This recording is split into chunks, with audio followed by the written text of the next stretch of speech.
সিদ্ধ হয়ে গেছে অর্ধেক, এখন পানি ঝরিয়ে নেব। দেখুন সিভারে হচ্ছে ফিল্টারিং।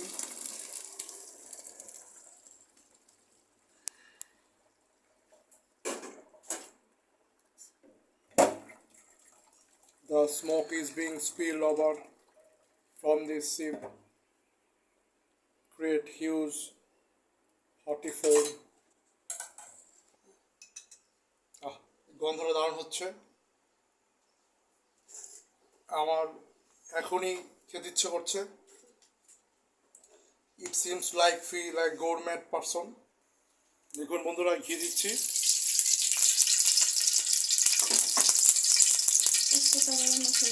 তেজপাতা, গরম মশলা, এলাচ, কিশমিশ,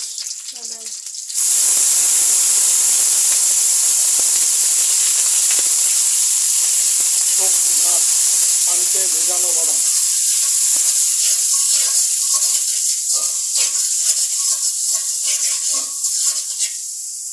Shaking and baking complete.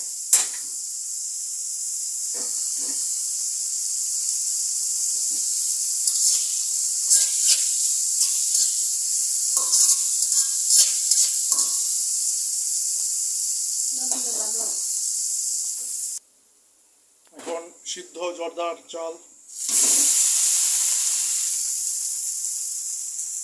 সিদ্ধ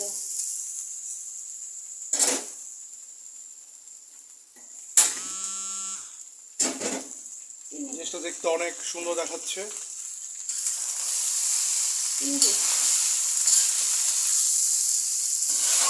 It looks so attractive.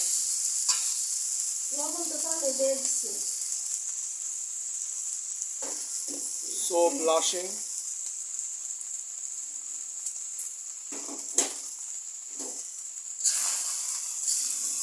আর গন্ধের মূর্ছনায় মন উদ্দাম নৃত্য নাচছে।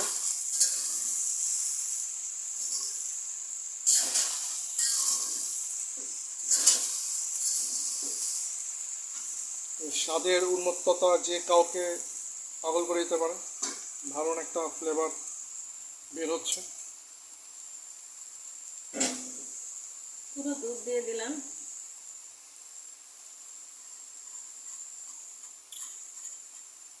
এটা গ্রো গ্রাসের পর এটার স্বাদটা মনে রেস্ট থেকে যাবে অনেকদিন। গুঁড়ো দুধ আর চিনিও দিলাম। আর একটু চিনি দিয়ে দেই, চিনি কম হচ্ছে। যেহেতু আমরা বিভিন্ন অনুষ্ঠান, সিরিমোনিয়াল অনুষ্ঠানগুলোতে যে অ্যাজ ইউজুয়াল ট্রেডিশনাল যে ছোটো ছোটো মিষ্টি গোল্লা ইউজ হয়, এগুলো যদি ইউজ করবো না তাই একটু চিনি বেশি দিচ্ছি। ওই মিষ্টিগুলো যখন কামড়ে পড়ে তখন ওইখানে চিনির কমটা হয়তো অনেক অনুধাবন করতে পারে না। মালটা রসে দিচ্ছি, তাহলে হয়তো মিষ্টিটা একটু ব্যালেন্স হতে পারে, সাথে ভিটামিন সির পুষ্টির অ্যাড হতে পারে। গন্ধটা দারুণ হবে। মালটা রস দিয়ে দিলাম। আর মালটাটা পরিমাণ মতো দিবেন।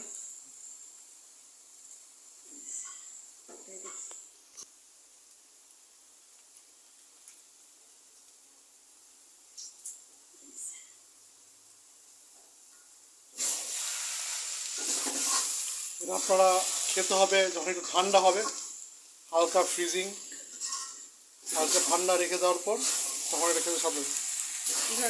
ডেজার্ট মানে একটু ঠান্ডা খেতে হবে, ডেজার্ট গরম অবস্থায় খেয়ে কোনো স্বাদ পাওয়া যায় না। হয়ে গেছে, এখন একটু আমরা নামিয়ে ঝটঝট করে নেব। আর আমাদের মহানবী সাল্লাল্লাহু আলাইহি ওয়াসাল্লাম বলেছেন এত গরম খাবার না খেতে। উনি কখনো এত গরম খাবার খেতেন না, খেতে পছন্দ করে না। অনেক মানুষ আছে যারা মনে করে খাবার একবারে গরম গরম সার্ভ করে খেলে অনেক স্বাদ। খাবার মোটামুটি ঠান্ডা হলে খেয়ে খাওয়াই ভালো। সবাই আমাদের চ্যানেলে সাবস্ক্রাইব করবেন, কমেন্ট করবেন, লাইক শেয়ার করবেন, আর আমাদের রেসিপিগুলো শেয়ার করবেন। সবাইকে আসসালামু আলাইকুম। দেখুন বন্ধুরা, জর্দা তৈরি। জিনিসটা কালারফুল হয়েছে অনেক। ঠান্ডা হলে আরো ঝরঝরা হবে। ঠান্ডা হলে আরো ঝরঝরা হবে। আমরা বিকালে খাবো, ঠান্ডা হলে তখন খেতে ভালো, আরো ঝরঝরা হয়ে যাবে, বুঝছে?